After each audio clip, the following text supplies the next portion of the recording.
Fala, galera NatBio. Estamos aqui para mais um evento aqui da NatBio no nosso quadro de hoje, Vozes da Natureza. Mas antes de começar esse evento, não esqueçam de curtir a nossa live, de se inscrever no nosso canal aqui, ativar nosso sininho, né, e acompanhar a gente nas mídias sociais. Agora, por favor, Anderson, pode começar aí nosso evento de hoje, Vozes da Natureza? Fala, pessoal, beleza? Estamos aqui mais um dia de atividade, né, com as Vozes da Natureza. Esse é o evento da NatBio, né, que a NatBio a gente resume como um instrumento de conservação da natureza. A gente tem outros quadros, como bate-papo geográfico e outros também, mas a gente hoje vai falar um pouquinho das Vozes da Natureza, né? Esse quadro que nasceu, né, num bate-papo, na verdade, com a bióloga Verônica Rocha, que, por sinal, é minha esposa, que eu ficava me perguntando o tempo todo por que o meio ambiente sempre foi negligenciado, né? E aí, numa resposta assim simples, ela disse, simplesmente porque a natureza não vota. E eu fiquei pensando que, se a natureza não vota, né, alguém tem que votar por ela. Então, nós, né, seres humanos, temos que fazer esse papel. Nós precisamos ser o quê? A voz. Nós precisamos ser o quê? As vozes da natureza. Então, a NatBio começou a identificar, né, na sociedade essas pessoas que pudessem ser essa voz da natureza e trouxesse aí essa sensibilização. Então, hoje, né, a gente convida aí o Matheus Solano, né, um ativista aí puro, né, ambiental, e está sempre com a gente aí fazendo uma série de atividades e é um grande representante aí do mundo ambiental. Bem-vindos aí, Matheus. Para iniciar, eu queria já fazer uma pergunta. Eu vi em algum lugar um comentário seu dizendo que acho que foi um comentário da sua mãe, dizendo que passou esse conhecimento para você, que você é um filho da natureza e não o dono da natureza. E só se você entendendo a diferença disso, você já consegue se diferenciar, né, de um tipo de humano para outro humano. Eu queria que você falasse mais sobre isso. Obrigado. Olá, todo mundo está assistindo. Obrigado, André, Anderson, Natália. Bom, antes de mais nada, eu queria dizer sobre esse comentário que você fez de que a árvore não vota, que nós precisamos ser a voz, né, da natureza. Querendo ou não, nós somos vozes da natureza, né? Hoje somos vozes dissonantes da natureza, né? Somos vozes que estão falando várias vezes contra a natureza, né? Bom, primeiro a gente faz essa distinção, que para o povo indígena, por exemplo, é um absurdo. Assim, como é que ser humano e natureza, como se fossem duas coisas, né? E a gente realmente, há muito tempo, se acostumou, muito tempo são séculos, são milênios, né? Se acostumou a olhar para a natureza como alguma coisa fora da gente, e pior, alguma coisa que está aí para nos servir, né? Para servir ao ser humano, ou pior, ao homem, com H maiúsculo, né? Como está em tantos lugares, não só em religiões, mas enfim. Mas vamos seguir para a pergunta. Sim, de fato, eu acho que ser criado... Existem duas formas de criar um ser humano. Você pode criar ele inteiramente envolto por cimento, né? Hoje em dia, a gente criou uma estrutura e a gente criou uma outra realidade, uma realidade artificial, uma realidade não natural, que é a realidade que a gente vive nas cidades e que é possível a gente criar uma criança dentro dessas realidades, sem olhar uma planta. Você vai ver a salada que ela vai comer e tal, mas o resto ela não precisa ter contato, né? Ou você pode ensinar, né, criar essa criança como aí sim um filho da natureza, né? Alguém pertencente ao seu meio natural, que portanto se preocupa por ele, com ele, que portanto se relaciona com esse meio, né? E sabe que a gente faz parte de um equilíbrio natural, né? Então acho que isso traz consciência para início de conversa, né? É uma consciência que está além, repito, dessa realidade inventada, que o ser humano há tanto tempo já inventou e acredita e bota a própria vida a serviço de tantas mentiras, como o dinheiro, o capitalismo e tantas outras religiões aí que a gente vem inventando, né? O capitalismo é mais uma dessas religiões. Enfim, já estou falando demais. Não, tá tranquilo. Não, legal. E aí, me veio aqui na cabeça agora uma lembrança, né? Que aí eu estou vendo na sua camisa aí os mares limpos, aí me veio na cabeça as próprias atividades que você é um cara que não só, né, fala e você faz bastante, né? Você está sempre aí fazendo atividade enfim, limpeza de rios, enfim, várias atividades aí ligadas a... E você, volta e meia, está lá com a Cris Queiroga, lá no Sistema Lagunar, fazendo lá o SOS Lagoas, né? Já participei de algumas atividades lá, inclusive tem uma situação engraçada que um colega viu uma foto, falou assim, caraca, eu tive a impressão de ter visto o Matheus Solano no caminhão do lixo. Eu falei, aí eu lembro que você subiu no caminhão. Eu falei, não, cara, eu acho que era ele mesmo. Não, era parecido. Quer dizer, como é? Oi? Igualzinho, cara. Igualzinho. Eu falei, não, era ele mesmo. Ele que estava no caminhão do lixo, que fez um trabalho do... E aí, como é que você entende essa questão da limpeza, né? Por que é importante limpar os rios, o sistema lagunar lá do Rio de Janeiro, e, ao mesmo tempo, essa conexão com o mar, né? A gente entende, é muito fácil entender que, enfim, o mar está totalmente poluído, e você acha, entrando até na outra pergunta, né, daquela questão que nós temos um planeta raro, né, que a gente entende que, até últimas pesquisas, nós somos o único planeta de vida inteligente, então a nossa passagem aqui ela precisa ser importante, né? Nós, como ser humano, individualmente falando, a gente precisa entender por que eu estou fazendo por esse planeta, né? O que nós já fizemos. Será que ainda é possível fazer alguma coisa? O que você tem a falar sobre isso? Vamos lá. Começando pelos mutirões de limpeza, né? Que muitas vezes, muita gente pode achar que é enxugar gelo, né? Como é que você vai ficar tirando lixo, entendeu? Quando vai chegar 10 vezes mais lixo ali, assim, 1 hora depois, né? Mas o mutirão de limpeza exercita uma coisa que o brasileiro é muito mal acostumado, que é a tal da cidadania.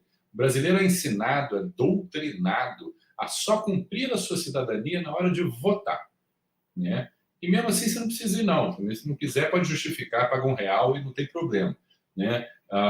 E é incentivado a ficar reclamando.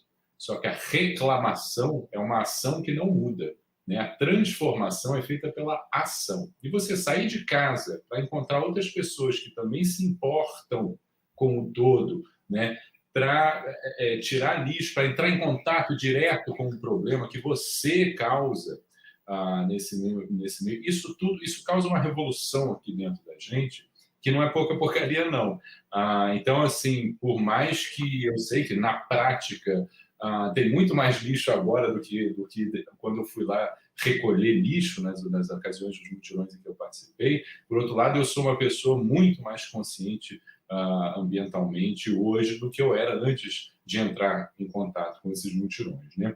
Então, assim, repito, participar de mutirões de limpeza, se unir, saber o que está acontecendo no seu bairro, né? Primeiro na sua casa, né? Depois na sua rua, depois no seu bairro, na cidade, no país, né? Isso chama cidadania.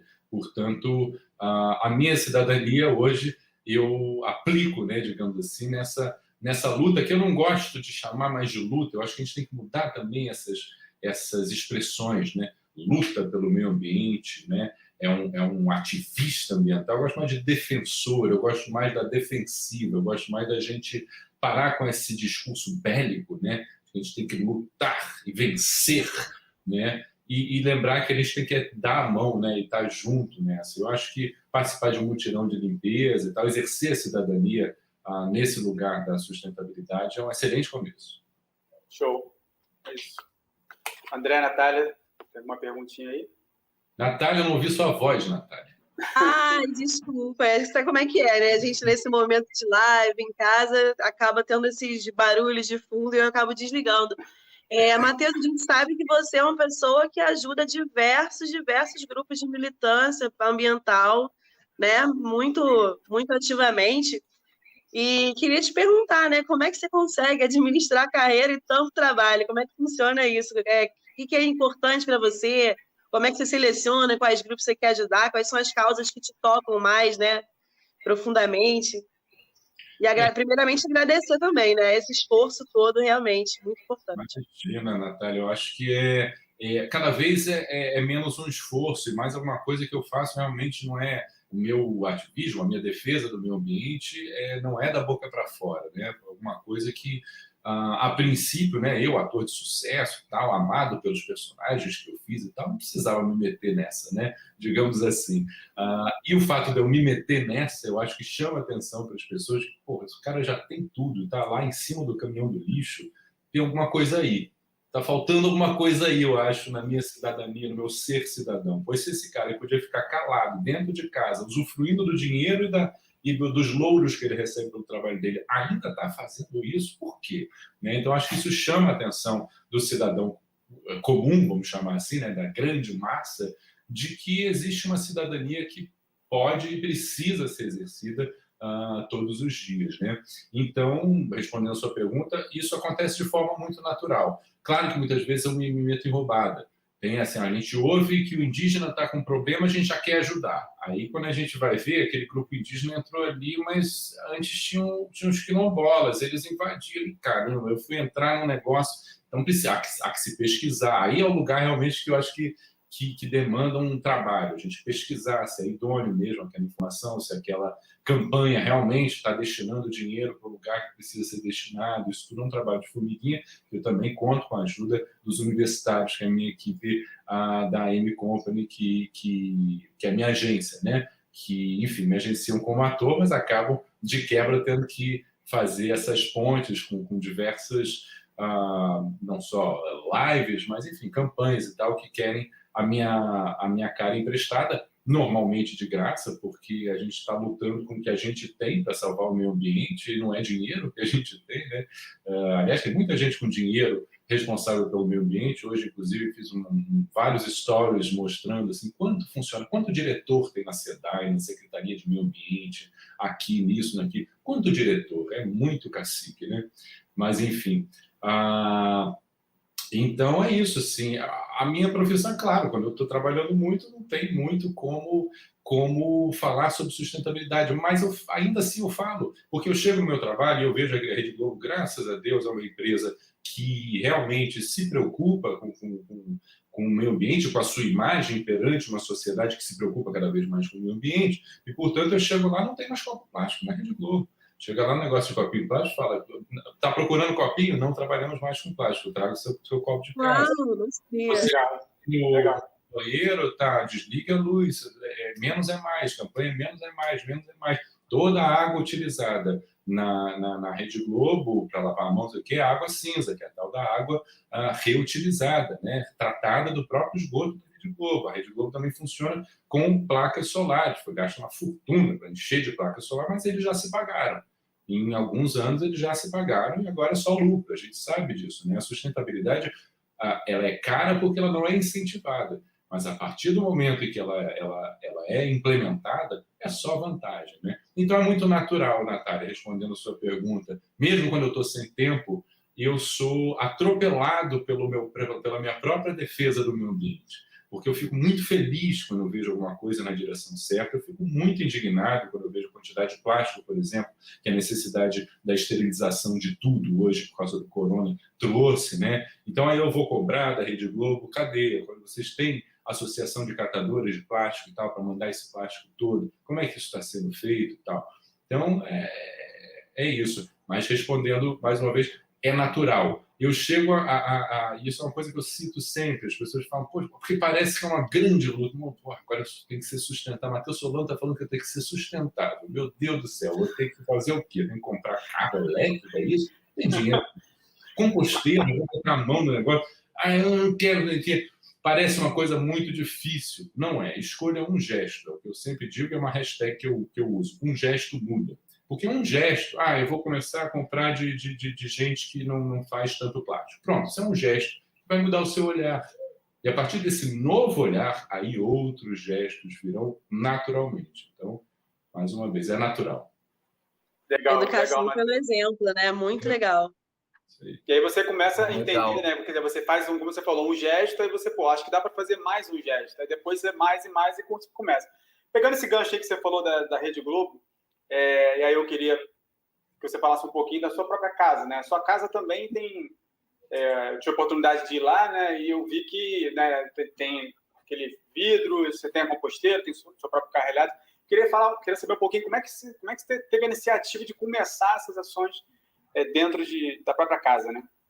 A minha defesa ambiental começou mais assim ativamente, né? Eu virei publicamente um defensor ambiental, digamos assim, foi há uns 3, 4, 5 anos atrás no máximo, né? E a partir de então, como eu disse, mudou meu olhar e eu fui achando e colecionando formas e coisas que eu ainda posso fazer sem culpa, de forma natural.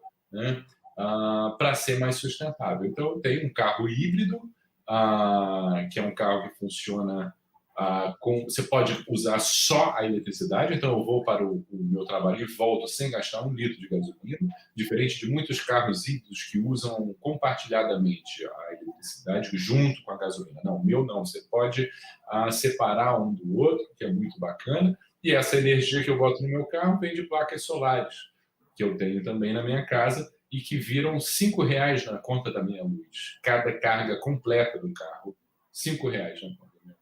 Então, o carro foi muito caro, a placa solar foi muito cara, mas ambos já se pagaram, né?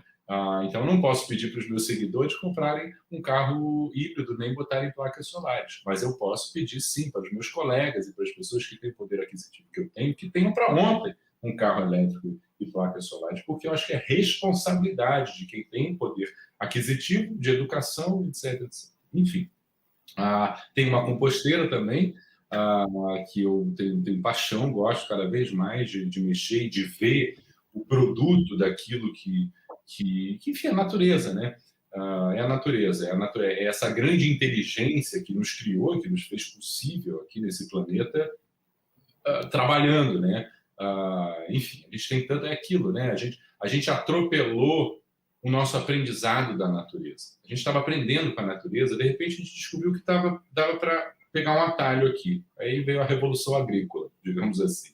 Dá para a gente pegar um atalho aqui.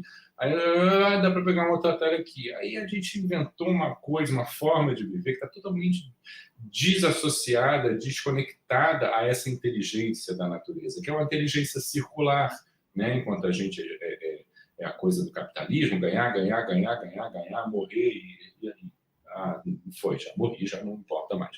Ao invés da coisa cíclica que a natureza nos propõe o tempo todo.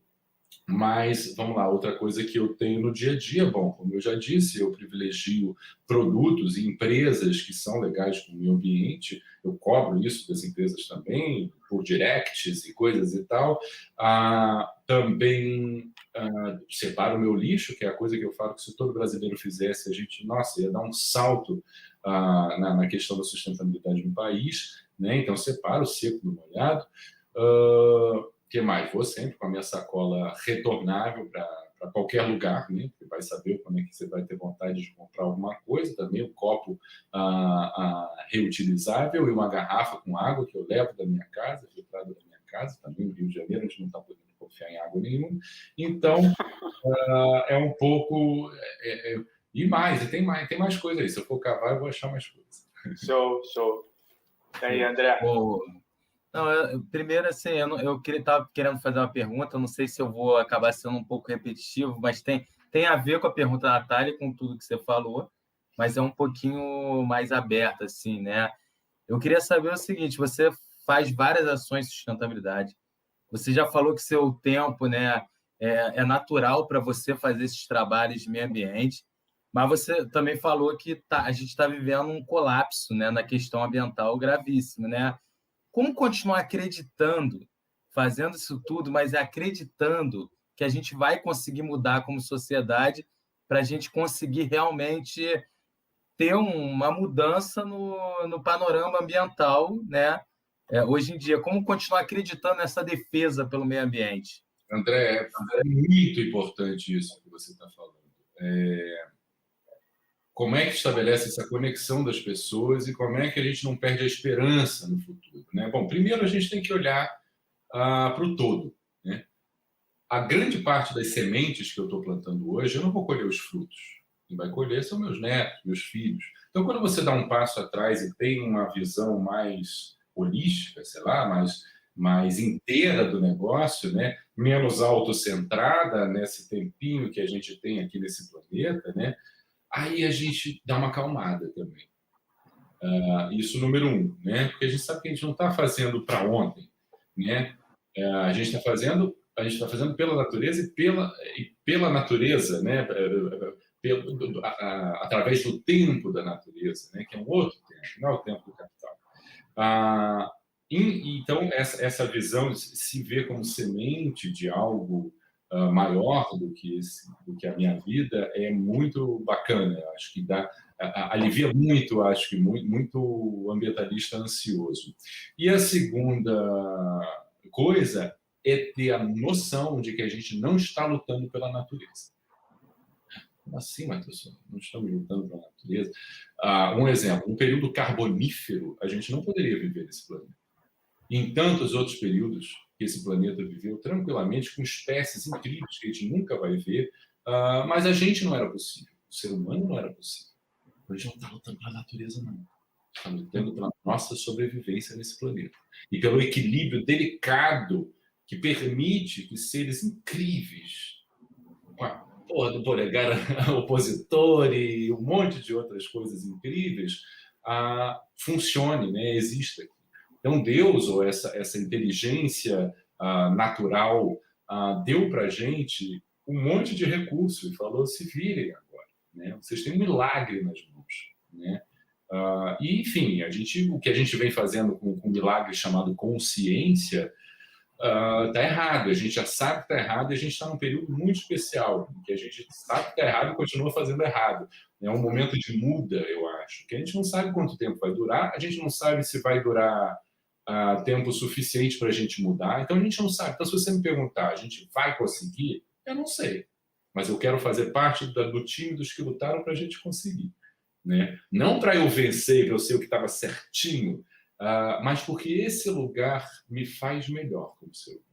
Viver nesse lugar é viver mais encaixado, repito, na inteligência que me permitiu estar aqui, né? Então, ser sustentável não é ser bonzinho com a natureza, é você se encontrar melhor, você ser mais você, eu acho.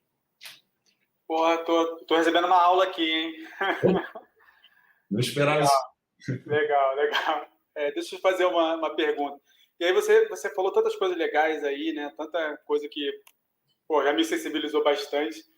Mas, quer dizer, né, várias ações, mas a gente precisa daquele momento também de estar nela, né? Ou, digamos assim, estar dentro dela.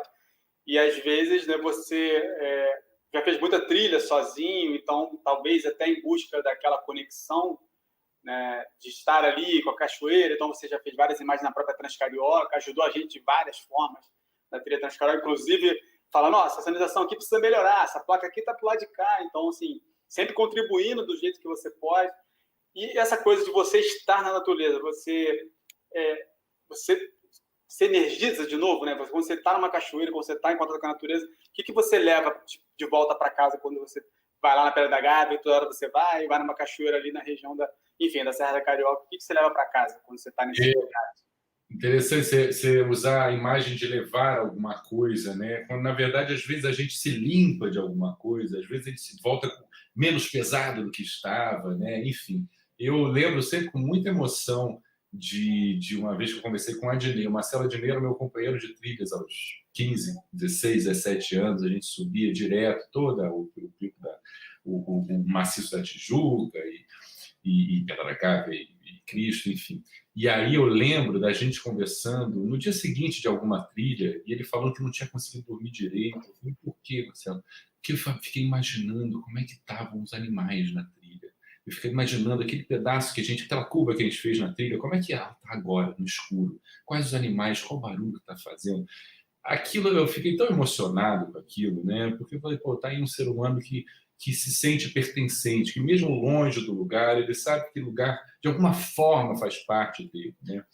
Quando a gente entra em contato e faz trilha, sem dúvida, a gente estabelece um contato maior e volta para casa diferente. Muita gente talvez não tenha essa noção, não volte com essa consciência de que, poxa, eu vim para cá, isso me fez bem porque é a natureza, eu tenho que cuidar disso, eu não sei o que lá. Talvez todas essas etapas não sejam concluídas, mas aí faz parte, né? Por exemplo, uma live como essa para chamar a atenção, que não é só diversão, né? É conexão. Sim.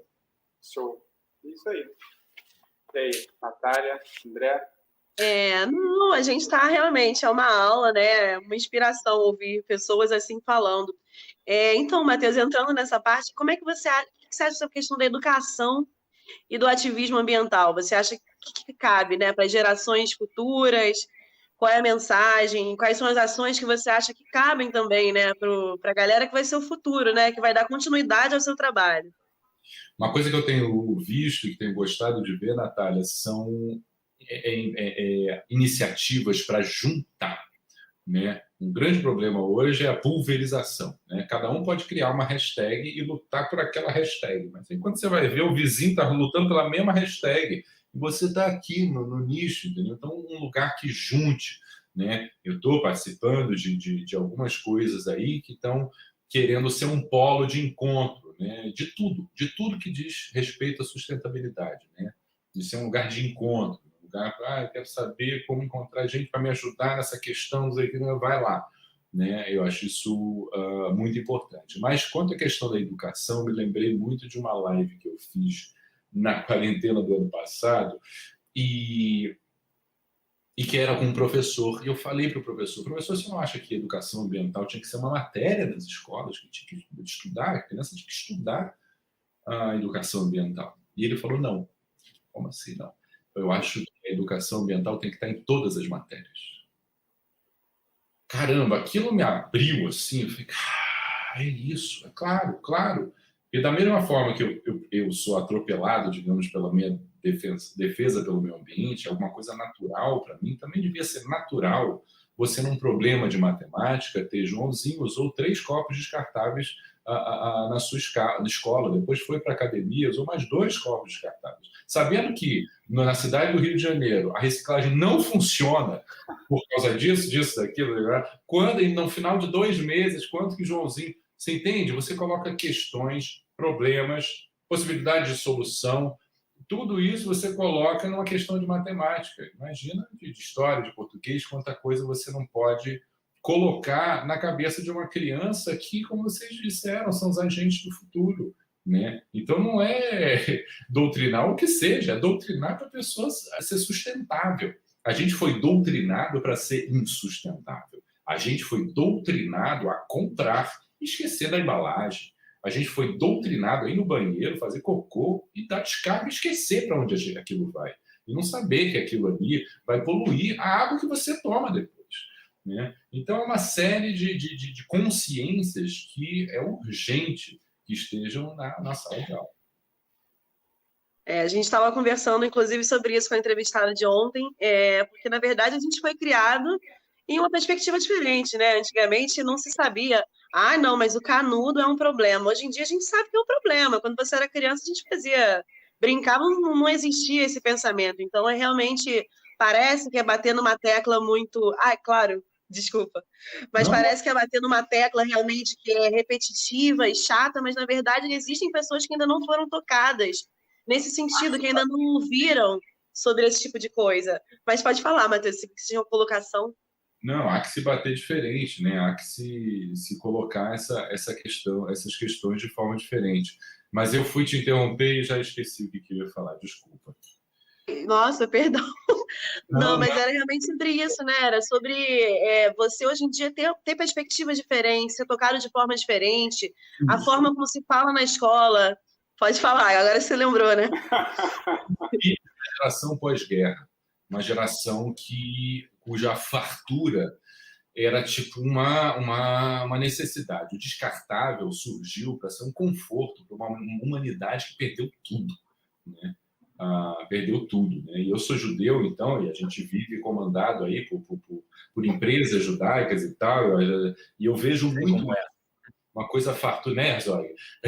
Uma coisa pura e tal, não sei o quê, e tal. E quando você vai para Israel, então você vê um deserto onde come-se fartamente e tal. Então tem uma cultura, eu acho, ao farto, vindo de pessoas das quais tudo foi tirado brutalmente, né? Mas a gente já não foi tirado tudo brutalmente, né? A gente, pelo contrário, foi muito mimadinho por papai e mamãe, que não queriam que nada faltasse para a gente. Então a gente tem a responsabilidade de virar esse jogo, porque nessa de sermos mimados, a natureza foi colocada no último lugar, né? É só ver o Cabo da Ciolo tendo mais voto que a Marina.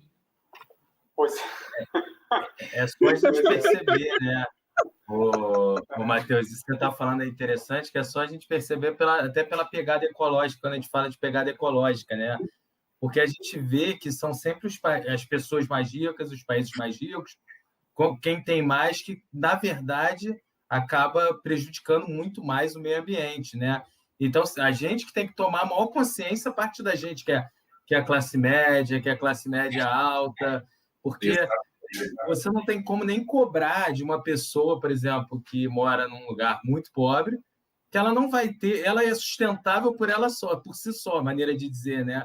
Que ela não tem condição de ter o que a gente tem.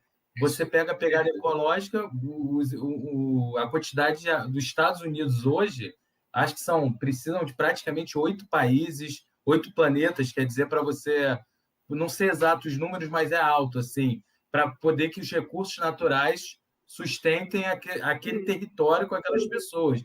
Você vai na África, é completamente o contrário essa relação. Então, assim, como você mesmo falou, é a gente mesmo que tem que, né, nos sensibilizar para isso, principalmente, né? A gente tem essa responsabilidade, até porque a gente vive numa sociedade que imita quem tem dinheiro, né? Essa coisa bem vira-lata de que quem tem dinheiro quer fazer igual isso aí, né? Então, bom, já que eu tenho dinheiro, eu preciso fazer a coisa certa para ser um bom exemplo, para começar, né? Para começar. Isso aí. E aí, você falou... Essa fala do André, ela é problemática por si só, né? Porque, na verdade, existe um estudo que se todos os países consumissem no mesmo ritmo que os Estados Unidos, a gente não teria um planeta suficiente para recuperar isso. Mas é muito complicado também você ver países em ascensão econômica que estão chegando na vez deles de consumir. E é muito grosseiro até você dizer, não, você não pode ter esse mesmo consumo, você não pode chegar a esse padrão, a esse patamar aquisitivo, porque agora todos já consumiram e a gente está insustentável. Não é sustentável que você consuma dessa forma. Então, realmente, esse trabalho de sensibilização, da mudança de mentalidade, ele é muito importante, né? É uma mudança para exatamente você conseguir compreender que não é necessário, na verdade, não é um caso de sucesso você consumir dessa forma. É difícil, é uma linha tênue, né? A mudança de padrão, mas a gente vai vendo isso, assim, quando a gente vê o povo ostentando alguma coisa muito cara, isso já não é, né? Há pouco tempo atrás isso era aplaudível, né? Hoje em dia isso que esse cara tá aí, um monte de gente morrendo de fome está ostentando um relógio de 2 milhões ou coisa parecida. Então, tem que ficar brega isso, né? Tem que ficar cafona. Bacana é doar. Bacana se você tem mais de 10 milhões de reais, é você não ter mais do que isso. E a partir de então, você começar, tudo que entra, você doa, né? E tornar isso público, não porque você é bonzinho, mas para que outros façam também, para que isso vire um novo padrão, né? Enfim, eu tenho uma loja de produtos sustentáveis, né? E tento, justamente com ela, inserir no mundo capitalista o ideal sustentável, né? É uma loja que trabalha com a economia circular, então empodera artesãs e artesãos pelo Brasil que pegam os resíduos que iam para o lixo e upcycling, né? E transforma em belos produtos de roupa, de vestimento, coisa e tal. Então, é uma forma de tentar não lutar contra o capitalismo, mas tentar fazer enfim, todo o movimento social nasceu da necessidade do bem-estar social. Então, o capitalismo também foi um grito contra uma forma anterior dos reis e dos imperadores e tal, de controle social, e que o capitalismo falou, não, a gente precisa do bem-estar social. Então, o capitalismo também nasce com essa promessa de bem-estar social. Portanto, a gente precisa voltar, né, para isso. Ou então pensar numa terceira coisa, né? O problema é quando a gente fala um ai contra o capitalismo, é o comunista, é isso, é aquilo. Não pode ser uma coisa nova, não pode ser olhando para frente.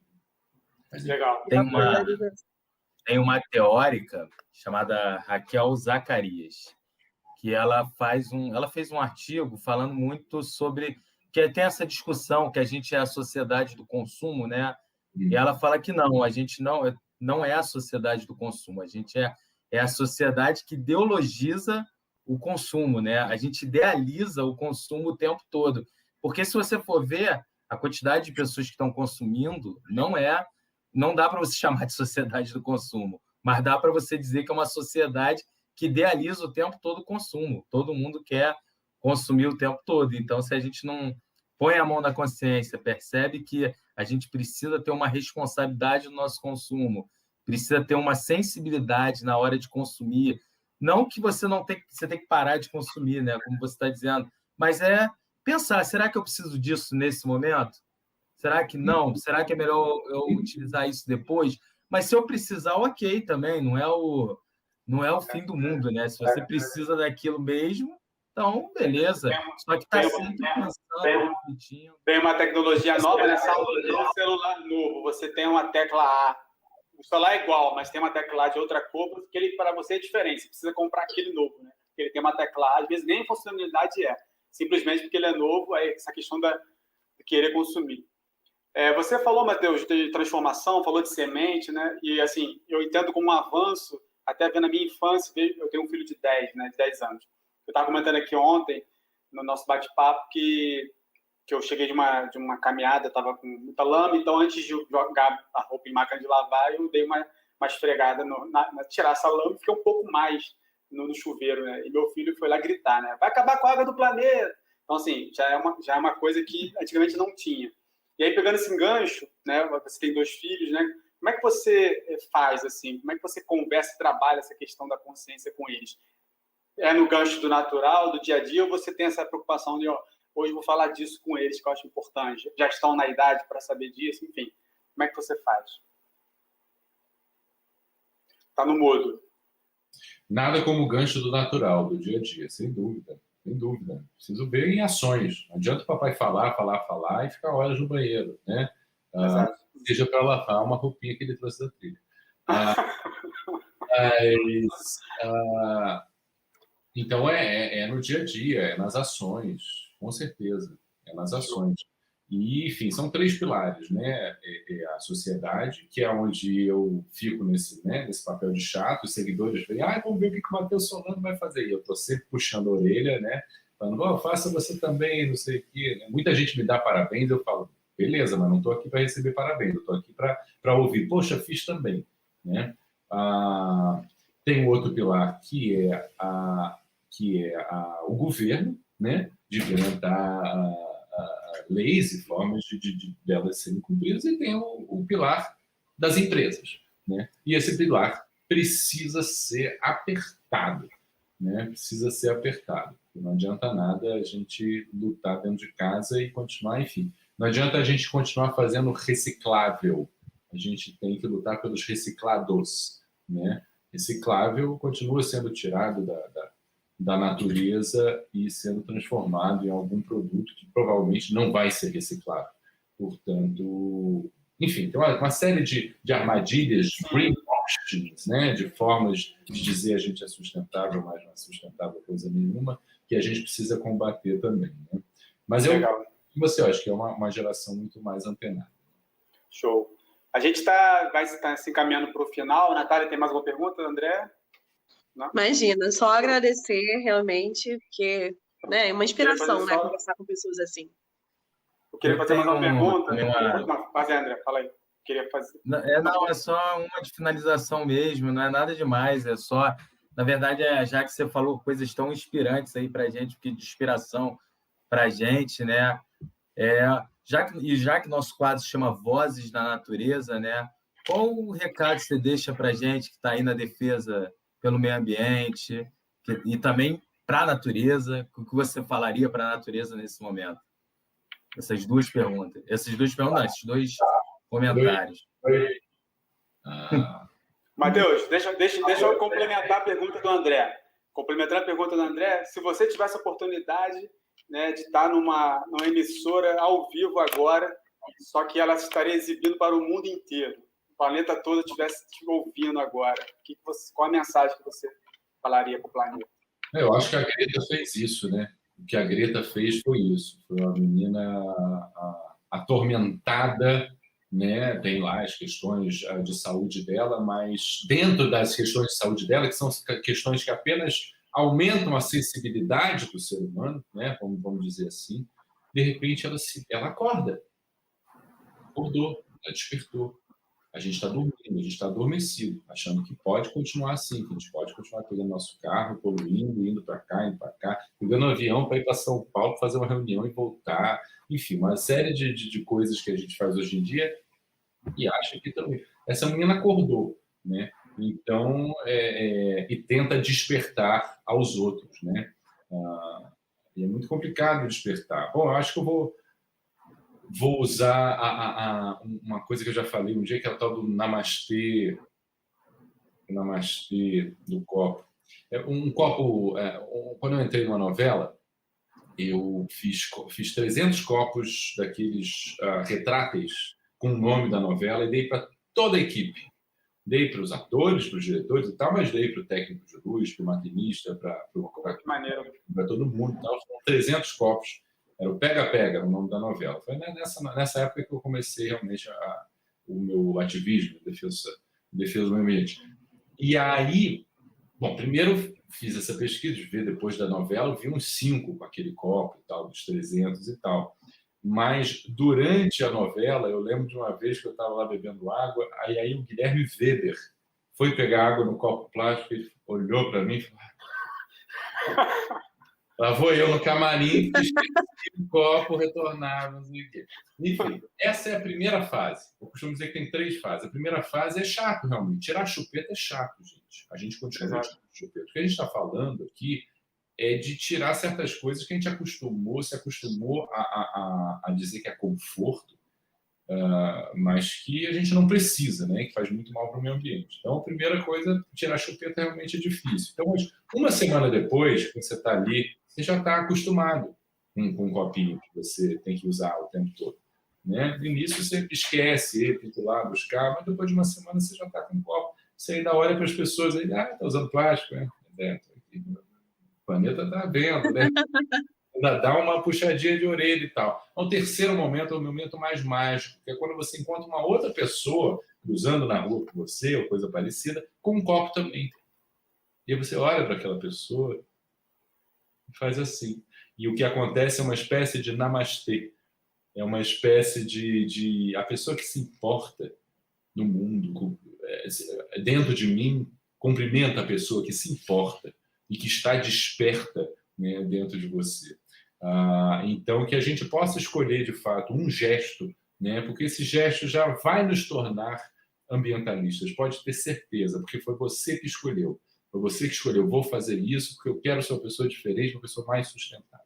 Isso, número 1. Número 2, sustentabilidade.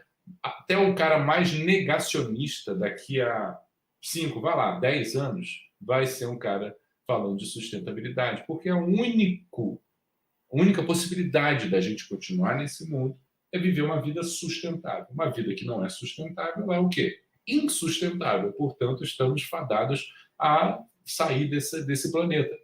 Então, sustentabilidade não é coisa de viva a natureza. Sustentabilidade é coisa séria, é coisa urgente e só depende de você acordar a tempo, né, dos seus 3 netos, 4 netos, poderem estar aqui e desfrutar do mínimo de maravilha como a gente desfruta, e Anderson Montanha não tem montanha no nome à toa, né? Porque realmente estar vivo é a grande cachaça. Show. Pô, Matheus, sem palavras, obrigado aí pela presença. Acho que muito obrigado aí também. Foi muito obrigada, um aprendizado e sempre assim, eu já imaginava alguma coisa parecida, mas sempre vem mais que o dobro, né? É interessante isso. Você vê que aquela expectativa supera a expectativa. Só até agradecer aí a disponibilidade, a presença, enfim. Obrigado, cara. Agradeço demais, Anderson, Natália, André, obrigado pelo convite. Para mim, eu acho que o que a gente vai fazendo aqui é um serviço, realmente. A gente vai fazendo o primeiro serviço, né? Que é falar. O segundo é agir, é achar realmente um gesto ou outro para a gente ser diferente. Agradecemos a sua voz. Valeu. Obrigado, beijo para todo mundo. Tchau.